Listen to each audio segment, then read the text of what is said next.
103వ కీర్తన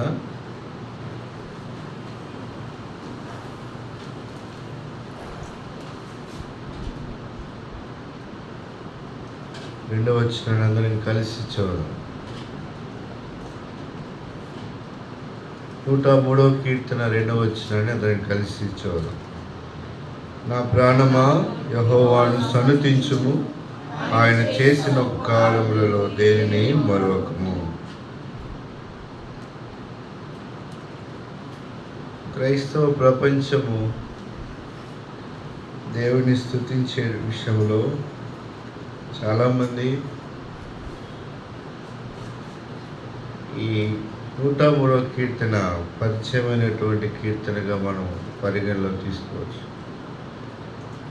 చదువున్నా చదువు లేకపోయినా, ఉద్యోగం ఉన్నా లేకపోయినా, ఎలాంటి పరిస్థితిలో ఉన్నా చాలామందికి ఈ 103వ కీర్తనలో ఉన్నటువంటి ఆరంభ వచనాలు కంటతో ఉంటాయి.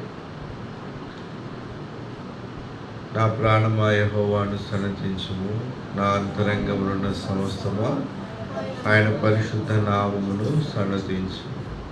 ఆ తర్వాత నా ప్రాణమా ఆయన చేసిన ఉపకారంలో దేనిని మరువు. చాలా డినామినేషన్స్లో వాళ్ళు ప్రార్థన చేసిన తర్వాత కూడా ఈ 2 వచనాలను వాళ్ళు చెప్పడం ఆనవాయితీ.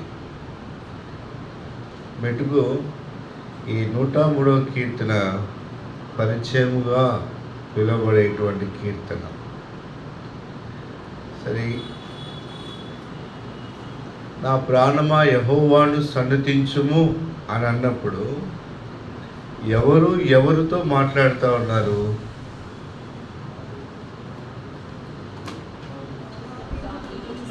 దావీదు ఎవరితో మాట్లాడుతున్నాడు? నా ప్రాణంతోనా? దేవుని ప్రాణంతోనా? దావీదు తన ప్రాణంతోనే తను మాట్లాడుతూ ఉన్నాడు. అర్థమవుతుందా?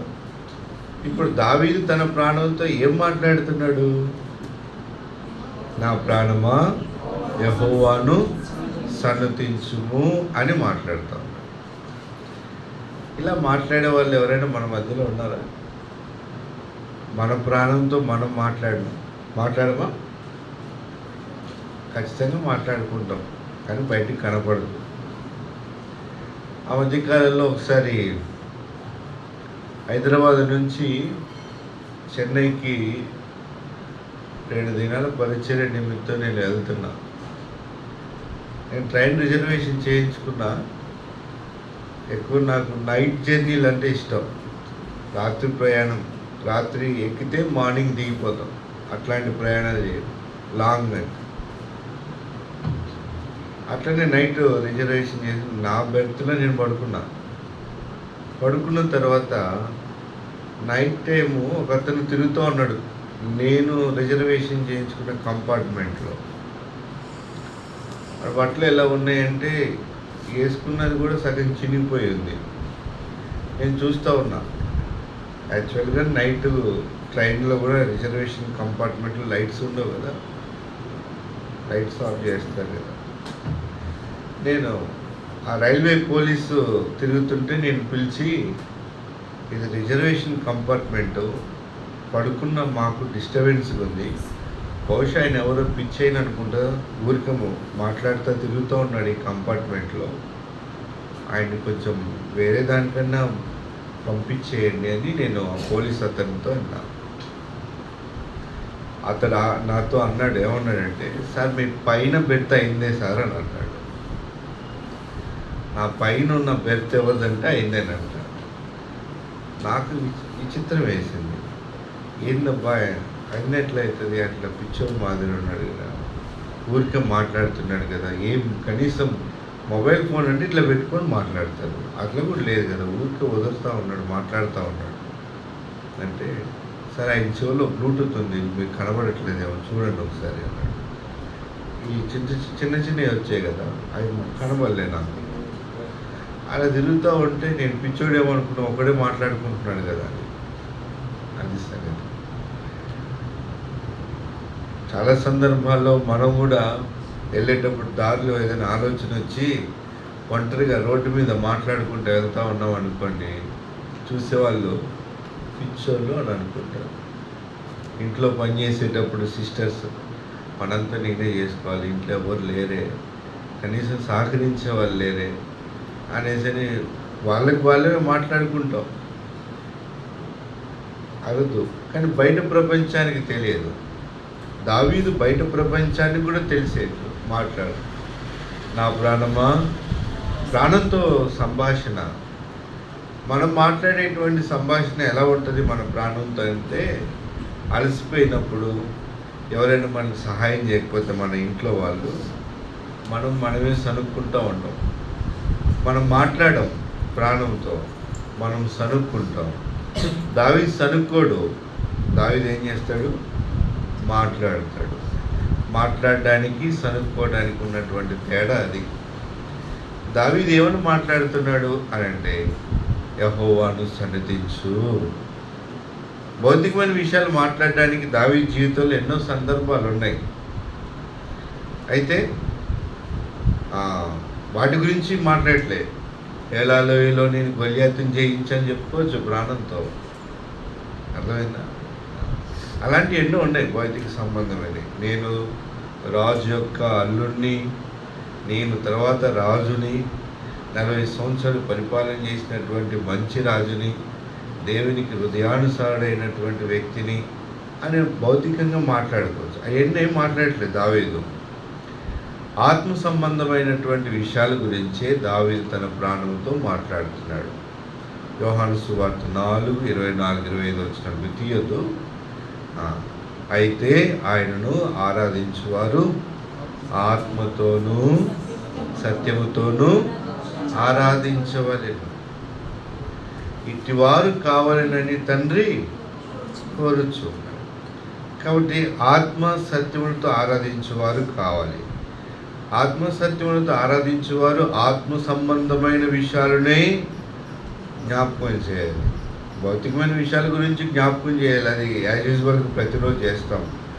ఎప్పుడు అని అంటే, ప్రభు ఈ ఆహారం ఇచ్చినందుకు వందనాలు, నేను బయటికి వెళ్తున్నా నాకు సాయం చేసినందుకు వందనాలు అని, పిల్లల్ని ఇచ్చిన, కుటుంబం ఇచ్చిన, ఉద్యోగం ఇచ్చి అని మాట్లాడతాం.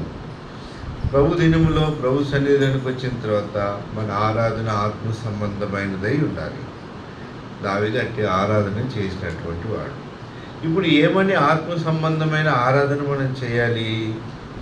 103వ కీర్తన 6వ వచనం, 3వ వచనం. కాబట్టి దావీదు తన ప్రాణముతో మాట్లాడుతున్న మొదటి సందర్భం, మొదటి విషయం ఏదంటే, నా ప్రాణమా ఆయన నీ దోషములన్నిటినీ క్షమించువాడు అని మాట్లాడు. అన్నప్పుడు దావీదు ప్రాణం ఎలా ఉంది? అది దావీదు ప్రాణము దోషముతో నింపబడి ఉన్నది అని దావీదు గ్రహించాడు. నా ప్రాణమా యెహోవాను సన్నిధించు. ఎందుకు? దేనిని స్తుతించాలి, దేనిని బట్టి ఆరాధన చేయాలి అని అంటే, నువ్వు ఒకప్పుడు ఎలా ఉన్నావు అంటే దోషముతో నింపబడి ఉన్నావు. అది నీ స్థితి. మనుషుని యొక్క దోషము లేకపోతే పాప భారము, దోషముల యొక్క భారం. కయ్యను అంటాడు కదా, 4 ఆదికాండం 10-11 వచనాల్లో, నా దోష శిక్ష నేను భరింపలేనంత గొప్పది అని అన్నాడు. మనుషుల యొక్క మన యొక్క దోషముల యొక్క శిక్ష ఎలా ఉందంట? కయ్యను అన్నాడు భరింపలేనంత గొప్పది అని అన్నాడు. మోయలేనంత భారం కలిగినటువంటి దోషములు గలవారం మనం. ఇలాంటి దోషములను దేవుడు ఏం చేశాడట? క్షమించి వేశాడు. ఆయన నీ దోషములన్నిటినీ క్షమించువాడు. భరింపలేనటువంటి దోషములు, లెక్కకు మించినటువంటి దోషములు, రోజుకి ఒకటి అనుకో. అలాంటన్నప్పుడు సంవత్సరానికి 365. ఇప్పుడు మనకి ఎన్ని సంవత్సరాలు అంత లెక్క ఎన్ని? సంవత్సరానికి 365 దోషములు కలిగినవంటే నీ ఏజ్ని బట్టి ఎన్ని దోషములు మనకు ఉండొచ్చు.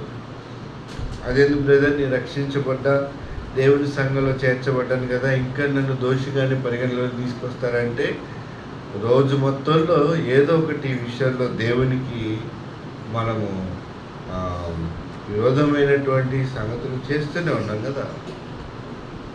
చూపో, తలంపులో, క్రియలో, ప్రవర్తన ఏదో ఒకటి తప్పిపోతూనే ఉన్నాం. ఇలాంటి పరిస్థితులు కలిగినప్పుడు ఈ మన యొక్క దోషము యొక్క వెయిట్, భారము, బరువు మనము మోయలేనంత భారం కలిగిందంట. ఊహించండి, దీని గురించి అర్థం చేసుకోవడానికి. ఒక ఫ్యామిలీ బయలుదేరి వెళ్తున్నారు, చాలా సుదీర్ఘ ప్రయాణం. వాళ్ళు వెళ్తున్నప్పుడు ట్రైన్లో వెళ్తున్నారు అనుకుందాం. వాళ్ళకి ఆ ఫ్యామిలీకి ఒక్కగానొక కుమారుడు జన్మించాడు. లేక ఒక 10 సంవత్సరాల తర్వాత ఆ బాబుకి 5 సంవత్సరాలు. 5 సంవత్సరాల ఆ కుమారుడిని తీసుకొని వాళ్ళు వెళ్తుంటే, బహుశా రిజర్వేషన్ దొరకలేదు, జనరల్ కంపార్ట్మెంట్లో పినాకిని ట్రైన్లో వెళ్తున్నాడు చెన్నై. ఎట్లుందంటే కిటకిటలాడుతుంది, నిలబడటానికి కూడా స్థలం లేదు అక్కడ. సరే ఎట్టకేళ్ళకి వెళ్ళాలి అనేసి అని ఎక్కుదాం పదా అనేసి ఫ్యామిలీ అంతా అందులో వెళ్ళారు. భర్త, భార్య, 5 సంవత్సరాల పిల్లోడు. ఆ పిల్లోడిని పట్టుకొని ఎత్తుకొని తల్లి ఎక్కింది. 12 గంటల ప్రయాణము. 6 గంటల ప్రయాణం అయిపోయిన తర్వాత భార్య భర్తను వైపు చూసి, ఈ పిల్లాన్ని కాసేపు ఎత్తుకోండి అని ఇచ్చింది. ఎందుకు ఇచ్చింది?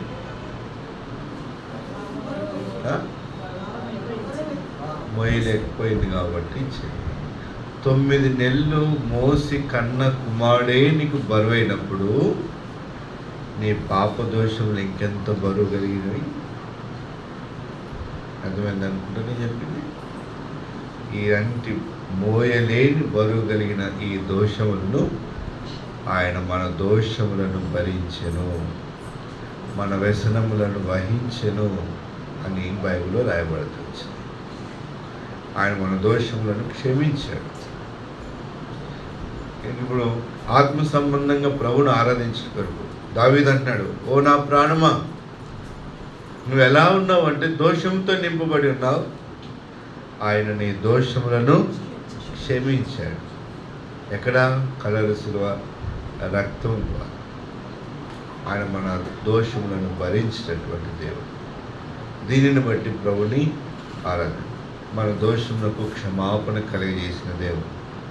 ఇది మొదటిది. రెండోది, అదే 3వ వచనంలో 103వ వచనంలో, అని సంకటములన్నిటినీ కుదుర్చువాడు. సంకటములు అని తెలుగులో ఉంది, ఇంగ్లీష్ బైబిల్లోకి వచ్చిన తర్వాత రోగములు అని, హిందీలో కూడా రోగము అని ఉంది, బీమారి అని ఉంది హిందీ బైబిల్లో. ఇంగ్లీష్లోకి వచ్చిన ఇంగ్లీష్లో డిసీజెస్ అని రాయబడింది. కాబట్టి సంకటములు అంటే రోగము అని. ఇప్పుడు ఆయన నీ రోగములన్నిటినీ కుదుర్చేవాడు, బాగు చేయవాడు అన్నప్పుడు దావీదు ప్రాణము ఎలా ఉంది? రోగముతో ఉంది. అర్థమైందా? ఏంటి రోగము? ఈ రోగానికి పేరు ఉండాలి కదా. ఇప్పుడు ఒళ్ళు హీట్ అయింది అనుకో, దానికో పేరు ఫీవర్ అని అంటాం కదా. జలుబు అంటున్నారేంటి? జ్వరం వచ్చింది అంటాం. ఇంక తర్వాత ఇంకెన్నెన్నో ఉన్నాయి కదా మన బాడీలో. దానిని బట్టి దానికి ఒక పేరు పెట్టి దాన్ని పిలుస్తాం. అట్లా ఇప్పుడు ప్రాణానికి ఒక రోగం వచ్చింది, ఆ రోగానికి పేరు పాప రోగం. మరి రోగానికి లక్షణాలు ఉండాలి కదా. జ్వరం అనగానే జ్వరం లక్షణము బాడీ హీట్ ఎక్కుతుంది కదా. జలుబు అనేది కోల్డ్ చేసిన అనగానే ఆటోమేటిక్గా తెలిసిపోతుంది. దాని గురించి వర్ణించాల్సిన పని లేదులే, అక్కడికి ఆగిపోదాం మనం కదా. ఇప్పుడు ఈ రోగం యొక్క పేరు పాపరోగము. దీని లక్షణం ఏంటి అని అంటే యెషయా గ్రంథము భక్తుడు రాశాడు, 1వ అధ్యాయము. మీరు తీయొద్దు, రాసుకోండి. మీరు తీశారనుకో సమయం వేస్ట్ అయిపోద్ది. నేను వచ్చింది లేటుగా, అది అట్లనమాట. మీరేం తొందరగా వచ్చారు, నేనేం లేట్గా వచ్చాను. సమయం వేస్ట్ కావద్దు. ఇప్పుడు ఈ రోగం యొక్క లక్షణం యెషయా ప్రవక్త భక్తుడు రాశాడు, అరికాలు మొదలుకొని నడినెత్తి వరకు స్వస్థత కొంచెమైనను లేదు. ఎక్కడ చూసినా గాయములు, దెబ్బలు, పచ్చిపుండ్లు, ఇలాంటి రోగం అంట. శరీరం పై మొదలుకొని కాళ్ళ వరకు, శిరస్సు మొదలుకొని కాళ్ళ వరకు ఎక్కడ చూసినా రోగమే ఉందంట. ఈ రోగమే పాప రోగం. అర్థమవుతుందా నేను చెప్పేది మీకు? ఈ పాప రోగం లక్షణం అది. ఇప్పుడు ఈ రోగానికి నివారణ అవసరం కదా, మెడిసిన్ కావాలి కదా. మరి ఈ రోగం పేరు పాపము, రోగం యొక్క లక్షణము అరికాలు మొదలుకొని నడినెత్తి వరకు స్వస్థత లేదు. మరి దీనికి మెడిసిన్ అవసరం. ఇప్పుడు ఆ మెడిసినే అతడు పొందిన దెబ్బల చేత మనకు, ఎవరతడు? యేసుక్రీస్తు ప్రభువు. ఆయన కలవరి శిలువలో మన పాపాన్ని భరించాడు, దోషం నుండి క్షమాపణ కలిగింది మొదటిది. అందుకని కలవరి శిలువలో తండ్రి వీరేమి చేయించున్నారో వీరిని క్షమించు మొదటిది. రెండవ విషయం, అదే శిలువ ఆయన పొందినటువంటి గాయములు మన పాప రోగానికి ఏం కలగజేసిందంట? స్వస్థత కలగజేసింది. ఇప్పుడు మన ప్రాణంతో దావీదు చెప్పినట్లు, ఆయన నీ రోగమును కలువరి శిలువ గాయముల ద్వారా ఏం చేశాడు? స్వస్థపరిచాడు. దీనిని బట్టి ప్రభువును ఆరాధించాలి. రెండు విషయాలు. మూడో విషయం, 103వ కీర్తన 4వ వచనం, సమాధిలో నుండి ఆయన నీ ప్రాణమును విమోచించుచున్నాడు. ఇప్పుడు దావీదు ప్రాణం ఎక్కడుందంట? ఎక్కడుంది? సమాధిలో ఉంది కదా. ఎక్కడుంది? సమాధిలో ఉంది. సమాధిలో ఎవరిని పెడతారు? మంచిగా స్నానం చేసి తిని మంచిగా నడిచి అలాంటివన్నీ పెట్టరు కదా. చనిపోయిన వాడిని సమాధిలో పెడతారు. దావీదు ప్రాణం చనిపోయింది కదా. మనం కూడా ఎలాంటి స్థితిలో ఉన్నాము? ఎఫెసీ 2:1, మీరు మీ అపరాధముల చేతను పాపముల చేతను ఎలా ఉన్నాం? చచ్చిన వారమే. ఇప్పుడు మనం చనిపోయిన తర్వాత మనల్ని ఎక్కడ పెట్టాలా? సమాధిలో పెట్టాలా. అక్కడ రాయబడిన మాట ఏంది? సమాధిలో నుండి ఆయన నీ ప్రాణమును విమోచించుచున్నాడు. విమోచన అనే పదం బైబిల్లో ఎంతో ప్రాముఖ్యమైనటువంటి స్థానాన్ని సంపాదించింది. సమాధిలో నుండి ప్రాణమును దేవుడు విమోచించాడు అంటే లేపాడు. ఊహించండి, మన తాతగారు, మన అమ్మమ్మనో, లేకపోతే మన తల్లిదండ్రులు, ముసలి వాళ్ళు ఎవరో చనిపోయిన వాళ్ళు ఉంటారు కదా. చనిపోయిన తర్వాత ఏం చేస్తాం? చనిపోయినాక ఏం చేస్తారు? అబ్బా అవునా, ఏడవరా? చనిపోయిన వెంటనే సమాధి పెడతారా? ఏడుస్తారు కదా. ఎప్పుడు బాగా ఏడుస్తారు? ఏడ్చినట్టు ఉంది నేను చెప్తే. తీసుకెళ్ళేటప్పుడు నాకు సీసీ కెమెరాలు అన్నట్టు వినపడుతున్నాయి. తీసుకెళ్ళేటప్పుడు అన్నట్టు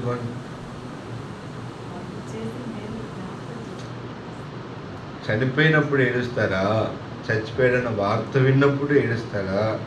శవం దగ్గరికి వచ్చిన తర్వాత ఏడుస్తారా? ఎక్కువ ఏడుపులో కూడా క్వాలిటీలు ఉన్నాయండి. అర్థమైందా? అంత ఎక్స్పీరియన్స్ మాకు లేదని అంటారేమో మీరు. చనిపోయినప్పుడు విన్న వార్త కంటే, చూసినప్పుడు వార్త కంటే, తీసుకుని వెళ్ళేటప్పుడు ఏడుపు కంటే, సమాధిలో పెట్టేటప్పుడు బాగా ఏడుస్తారు. ఎట్లా ఏడుస్తారంటే, ప్లీజ్ అంకుల్ మా తాతను ఒక్కసారి చూపెట్టండి అంకుల్, ప్లీజ్ తాత తాత. పెట్ట మీద పడి ఏడుస్తుంటారు. అయ్యో వద్దు వద్దు వద్దు, బాగా ఏడుస్తాం. తాత అంటే, అమ్మమ్మ అంటే, మామయ్య అంటే, బాబాయ్ అంటే, అత్తమ్మ అంటే, తల్లిదండ్రులు అంటే అంత ఇష్టం మనకి కదా. ఎన్ని మాటలు చెప్తున్నావు, నీకు ఇష్టం లేదంటే నాకు కూడా ఇష్టమే. కాబట్టి ఏడుస్తాము. సరే, తాతో మామయ్యో అత్తమ్మో బాబాయ్యో పిన్నో ఎవరో చనిపోయారని బాగా ఏడ్చాం కదా. సమాధిలో పెట్టేటప్పుడు ఇంకొకసారి అని బాగా ఏడ్చాము. 5 సంవత్సరాల తర్వాత ఇట్లే మనందరం ఒక ఫ్యామిలీగా మన తాతగారు చనిపోయారని చెప్పి జ్ఞాపకార్థంగా సమాధి దగ్గరికి పోయినాం. ఏ సమాధి దగ్గర అయితే ఏడ్చామో 5 సంవత్సరాల తర్వాత సమాధి దగ్గరికి పోయినాం అనుకోండి, రామనోడా వచ్చావని సమాధిలో ఉన్న తాతగారు లేస్తే ఉంటామా అక్కడ? బ్రతికితే నెల్లూరులో బస్టాండ్లో బఠానీలైనా అమ్ముకుంటా, కానీ ఇక్కడ ఉండొద్దు. కాళ్ళకి చెప్పులు ఉన్నాయా, గాజు పెంకులు గుచ్చుకున్నాయా, ముళ్ళు గుచ్చుకుంటున్నాయా, ఎట్లుంది, రక్తం వస్తుందా, ముందు బ్రతుకురా జీవుడు అన్నట్లు పరుగిగా కదా. కొన్ని సందర్భంలో రాత్రిపూట మన నీడను మనం చూసుకొని భయపడతాం. అలాంటి వారు. సమాధి అంటే ఎవరికి ఇష్టం లేదు. సమాధి తోట నుంచి అట్లా కాంపౌండ్ బయట రోడ్డు ఉంటుంది కదా, అట్లా వెళ్తున్నామంటే ఆటోమేటిక్ ఏం చేస్తాం, ముక్కు మూసుకుంటాం, దుర్వాసన వస్తూ ఉంటుంది, ఎవరి ఇష్టం లేదు. అలాంటి స్థితిలో నుండి దేవుడు ఏం చేశాడంటే మనల్ని విమోచించాడు. అర్థమైందా? సమాధిలో నుండి నీ ప్రాణమును విమోచించాడు. దీన్ని బట్టి ప్రభు 2 విషయాలు చూసా, 3 కదా, 4వది అదే 4 వచ్చినప్పుడు ఏమి ఇచ్చాడంటే ఇప్పుడు కరుణా కటాక్షములు అనేటువంటి కిరీటం ఇచ్చాడంట. కిరీటం ఎవరికి ఉంటుంది? రాజులు. అంటే గెలిచిన రాజుకా ఓడిపోయిన రాజుకా? గెలిచిన రాజు. ఇప్పుడు మనం ఎవరమో?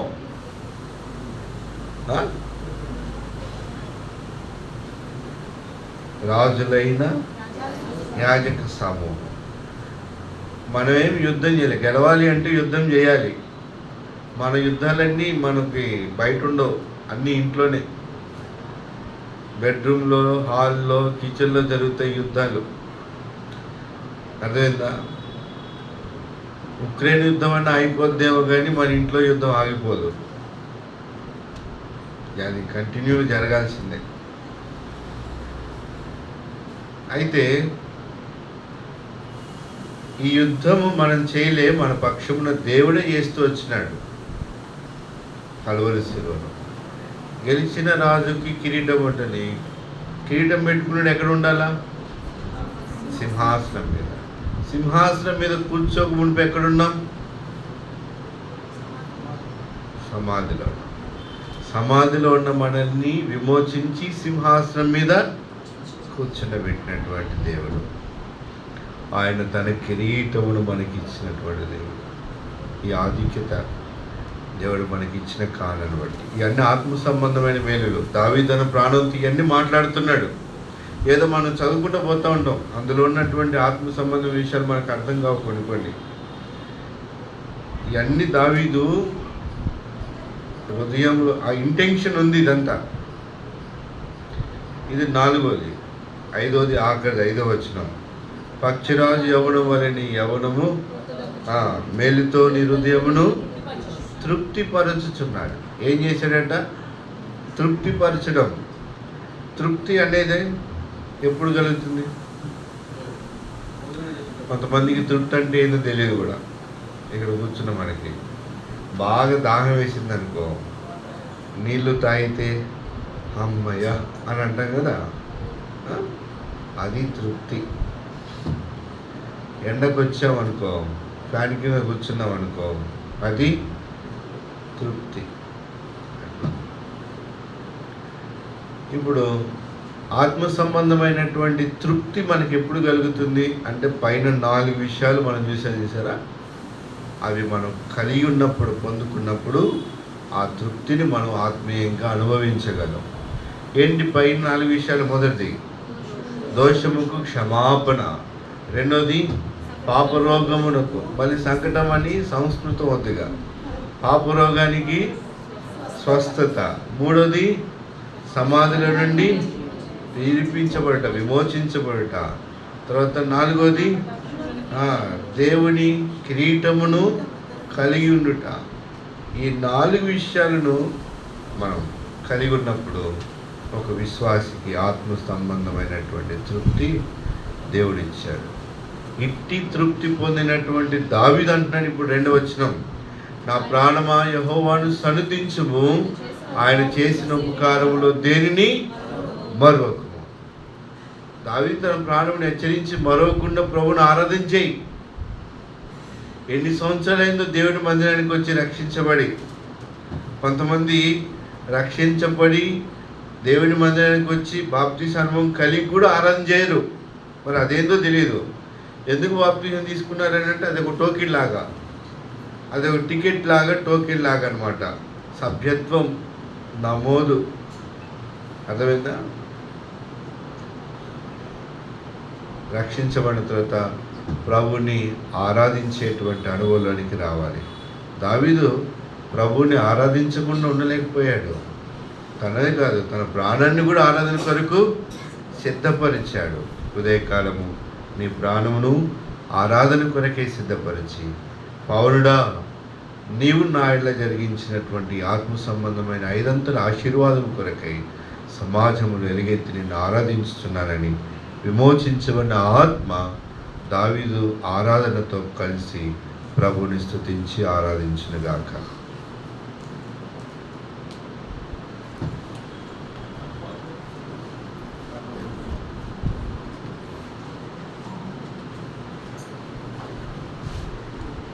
పాట పాడతాము.